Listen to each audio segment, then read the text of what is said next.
Hello everyone, welcome to Passion Studies. My name is Dikshant Sharma and I have come up with last 10 days strategy बोल लो, tips बोल लो या फिर कुछ important चीज़ें जो आपको ध्यान रखनी है आपके एग्ज़ाम से पहले।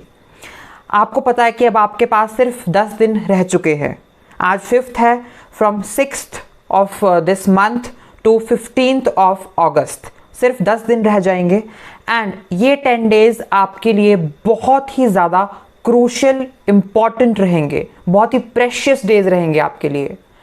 अभी तक सीबीएसई ने कोई डेट शीट रिलीज़ नहीं की है, ना ही एडमिट कार्ड्स आए हैं।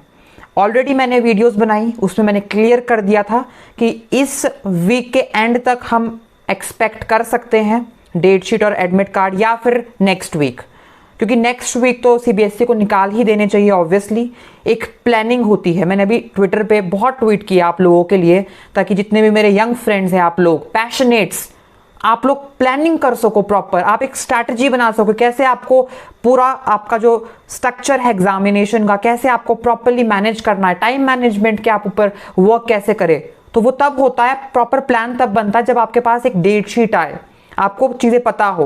बट अब यहाँ पर आपके पास ना डेट शीट है, ना ही आपको पता है कहाँ का पेपर होगा, कौन सा एग्जामिनेशन सेंटर मिलेगा। तो यहाँ पर आपको सबसे ज़्यादा ज़रूरी है ऑप्टिमिस्टिक रहना और अपने आप को वेल कंट्रोल्ड रहना, राइट, एंड उसी के साथ बैलेंस्ड रहना। एडमिट कार्ड जब आएंगे, डेट शीट आएगी, बट उतने टाइम तक आप अपनी स्टडीज़ के ऊपर इफेक्ट मत डालो। I am telling again and again this thing to all the dear friends, my all dear passionates, कि आप लोगों ने जो एग्जामिनेशन देनी है उसका हमें सर्कुलर मिल चुका है and I think CBSE will obviously release the date sheet and admit card. I don't know when, कल भी आ सकता है, परसों आ सकता है, कभी भी आ सकता है, राइट। बट आप अपने दिन मत बर्बाद करो, आपके पास बहुत कम दिन रह चुके हैं एंड अगर एग्ज़ाम होते हैं तो कहीं ना कहीं अगर आपकी तैयारी अच्छी ना हुई तो आपको बाद में कॉन्सिक्वेंस फेस करने पड़ सकते हैं अगर आपके लो मार्क्स आते हैं। तो अगर आप चाहते हैं कि अपने ये 10 दिन बहुत अच्छे से गुजारे, बहुत अच्छे से इनको यूटिलाइज करें, तो इन चीज़ों को ध्यान से फॉलो करना। The first and the foremost is be optimistic and do not now study everything. अब हर चीज़ पढ़ने की ज़रूरत नहीं है, वो टाइम गया। अब आपको बहुत कम टाइम में इंपॉर्टेंट चीज़ों को ही कवर करना है। उसमें आएगा आपके, अगर suppose like I teach all the students like of arts, basically humanities, तो उसमें अगर मैं बात करूँ like important dates, facts, definitions, right, and every important thing जो आपको लगता है कि 1 मार्क्स के तौर पे आ सकती है, राइट। अब यहाँ पर ये चीज़ ध्यान देने वाली है कि जब कम टाइम हमारे पास होता है तो हम बहुत कुछ नहीं पढ़ सकते, हम पूरी बुक नहीं रट सकते हैं। अब वो टाइम गया। अब हमारे को सिर्फ इंपॉर्टेंट क्वेश्चंस देखने हैं, उनको प्रैक्टिस करना है। तो पहले तो मैंने आपको बता दिया कि सिर्फ आप इंपॉर्टेंट स्टफ देखेंगे, राइट, एंड उसके बाद आप प्रैक्टिस करेंगे, वो होगी आपकी रिटन प्रैक्टिस। जितना लिखोगे उतना रिटेन कर पाओगे। तो रिटन प्रैक्टिस करो, मतलब कि सैम्पल पेपर सॉल्व करो। सैम्पल पेपर जैसा आपको पैटर्न आएगा वो मैंने डिस्क्रिप्शन में डाला है, तो वही आपको सैम्पल पेपर आएंगे, उनको अपने सब्जेक्ट का डाउनलोड करो, चाहे आप साइंस से हो, चाहे आप कॉमर्स से हो, चाहे आप आर्ट से हो। अपना सैम्पल पेपर सब्जेक्ट का डाउनलोड करो एंड उसको देखो कैसा पैटर्न आया है, एंड वैसे ही सैम्पल पेपर प्रैक्टिस करो, वैसे क्वेश्चंस देखो, एंड उसके बाद पास्ट 10 ईयर्स निकाल लो। आपको डिफरेंट साइट्स मिल जाएगी नेट पे, आप वहाँ से लिखो गूगल पे कि पास्ट 10 ईयर पेपर फॉर जो भी आपका सब्जेक्ट है, like for history, geography, sociology, political science, biology, right, physics, जो भी आपका सब्जेक्ट है आपको आ जाएंगे। उन क्वेश्चन को देखो, वो सबसे ज़्यादा इंपॉर्टेंट क्वेश्चन है। अब देखो क्या हो सकता है कि जो सीबीएसई का पेपर होता है वो हमेशा एवरेज होता है, वो ना ही बहुत ही ईजी होता है ना ही बहुत ही टफ होता है। बहुत रेयर चांसेस होते हैं कि कई बार बहुत ईजी पड़ जाए या टफ पड़ जाए। इस बार मेजरली ना बहुत टफ होगा ना बहुत ईजी होगा, बट मॉडरेट से थोड़ा सा ईजी हो सकता है, मतलब बीच में होगा, लाइक आइल से, राइट। तो उसका एक लेवल होता है, उसका रेशो होता है, जो पेपर सेटर होता है उस रेशो के अकॉर्डिंग ही पेपर सेट करता है, राइट। सो उसकी टेंशन नहीं है, बट पढ़ना तो तब भी पड़ेगा ना, ऑब्वियस सी बात है। तो पढ़ना कैसे है इस टाइम में, वो सबसे इंपॉर्टेंट चीज़ है। तो पहली चीज़ जो मैंने आपको बताई वो ध्यान रखनी है कि अब हर चीज़ नहीं पढ़नी है, इंपॉर्टेंट चीज़ें पढ़नी है एंड उसकी रिटन प्रैक्टिस करनी है। ओरली पढ़ोगे भूल जाओगे, पैनिक करोगे, लिखोगे लिखने से आपकी मेमोरी में वो चीज़ें मतलब आपको मेमोराइज अच्छे से रहेगी, मेमोराइज अच्छे से हो जाएगी। तो लिखो, क्वेश्चन प्रैक्टिस करो। एक दिन में 10 भी करोगे तो 15 दिन में कितने अच्छे हो जाएंगे, कितने सारे क्वेश्चन हो जाएंगे, यस और नो। तो आपको क्वेश्चन प्रैक्टिस करने जितना हो सकता है, आप क्वेश्चंस प्रैक्टिस करते रहो। सैम्पल पेपर करो, लास्ट 10 ईयर करो, उसमें से मैक्सिमम क्वेश्चन रिपीट होंगे, देखना लास्ट 10 ईयर में से। It's my full assurity to you people, right. तो सैम्पल पेपर पास 10 ईयर करना बहुत ही जरूरी है, राइट। तीसरी चीज यहां पर है early to rise early to bed. यहां पर ये जो मैंने चीज बोली early to rise and early to bed, इसका मतलब ये है कि जल्दी उठना थोड़ा स्टार्ट कर दो अब, राइट। अब मुझे नहीं पता आप लोग रात को देर तक पढ़ते हैं फिर सुबह लेट उठते हैं, या फिर आप दिन में पढ़ते हो, या फिर आप अर्ली राइजर हो या नाइट आउट हो, जो भी हो, but it's my personal suggestion to you, जितना जल्दी उठोगे उतना अच्छे से उसको रिटेन कर पाओगे। मतलब ये मेरा पर्सनल ओपिनियन है। अगर आपको शाम को रात को अच्छा लगता है पढ़ना, it's very good to you, ठीक है, वो और अच्छी बात है। मतलब आपको जैसा ठीक लगता है, जितना आप रिटेन कर पाते हो। हर एक इंसान का लर्निंग पैटर्न डिफरेंट होता है। कुछ लोग रात को अच्छे से शांति में पढ़ते हैं क्योंकि दिन में शोर रहता है, सुबह नहीं हो पाता है। कईयों का सुबह होता है, बट मेरा जैसे पर्सनली सुबह उठ के मेरे को मतलब ज़्यादा कंफर्टेबल लगता है कि सुबह शांति से, right, after doing meditation yoga, मतलब बिल्कुल फ्रेश होके एक ब्रिस्क वॉक लेके अच्छे से पढ़ाई करो तो बहुत अच्छे से चीज़ें याद हो जाती है। तो कोशिश करना ये चीज़ करने की। देयरफॉर आपको ये 10 दिन बहुत ही अच्छे ढंग से, बहुत ही वेल प्लान्ड मैनर में एंड पैनिक हुए बिना ही गुजारने पड़ेंगे। अगर आप पैनिक होगे, अगर आप कंफ्यूज्ड रहोगे तो ना एक चीज़ पढ़ पाओगे, ना कुछ प्रॉपरली कर पाओगे, राइट। नेक्स्ट चीज़ यहाँ बोलूँगा, prioritize your things.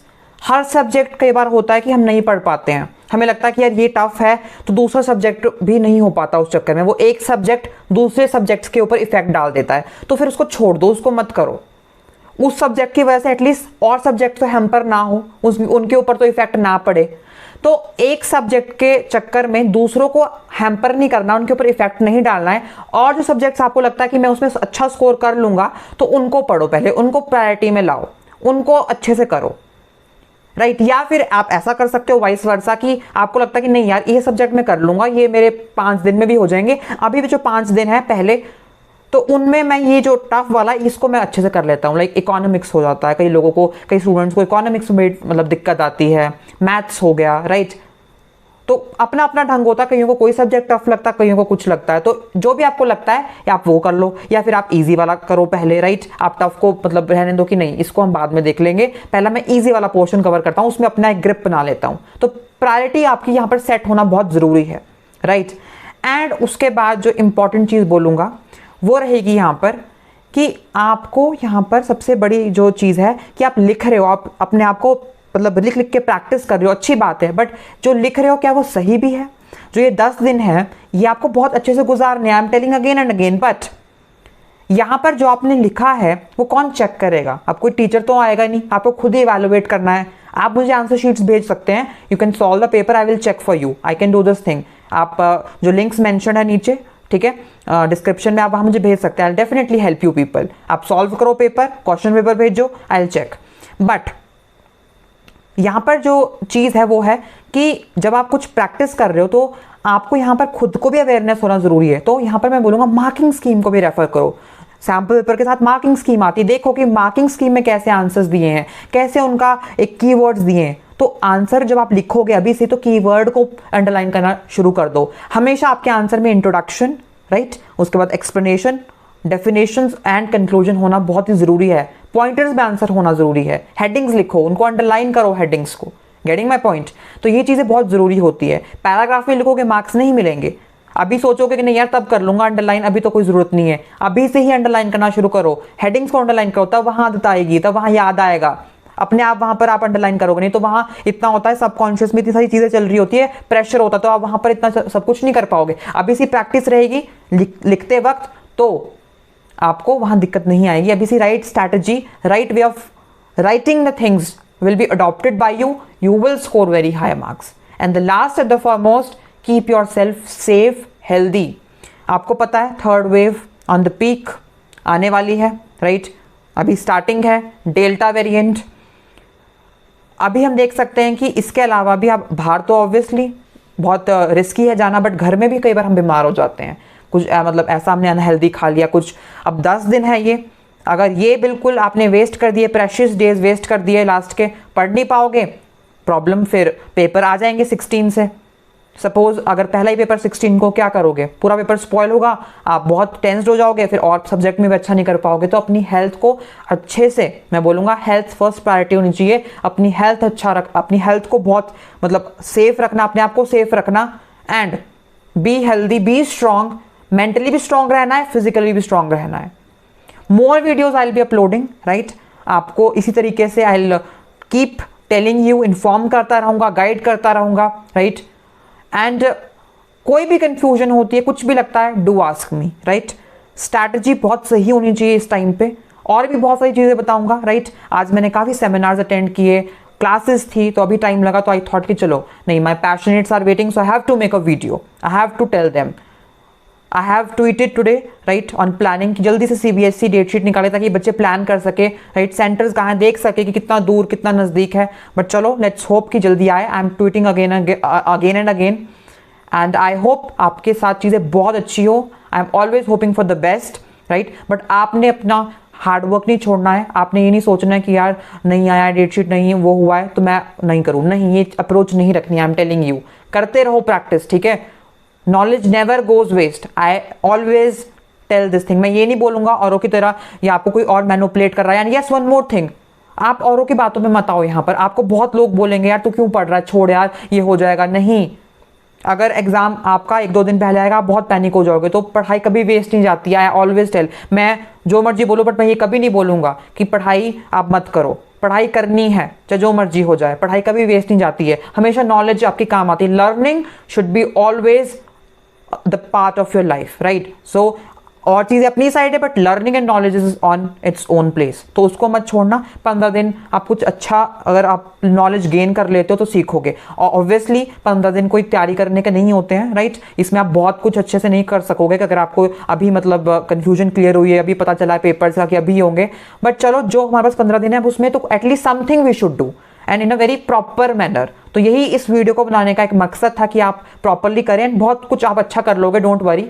I have seen many student जो लास्ट के 10-10 दिनों में भी, 15 दिनों में भी बहुत कुछ कर लेते हैं। 10 days हैव लेफ्ट नाउ, 15 दिन तो आई थिंक 1 तारीख से 5 तो निकल गए हैं, 15 तो कहाँ ही रहे हैं, ऑब्वियसली 10 रह चुके हैं, राइट। तो 5 निकल चुके हैं, अभी 10 जो बच्चे हैं इनको आपने बहुत अच्छे से यूटिलाइज करना है, right. So with this I end this video. All the best dear passionates. Videos will be keep coming. हर चीज़ आपको अपडेट की जाएगी, एंड आपको स्ट्रांग रहना है। एंड कोई भी कंफ्यूजन, कोई भी क्वेरी, जो डिस्क्रिप्शन में लिंक्स है उस पर आप मैसेज कर सकते हैं। इंस्टाग्राम dikshansharma.ps, ट्विटर भी है, टेलीग्राम भी है, right. With this I and this video. All the best, keep studying and keep learning. Thank you so much.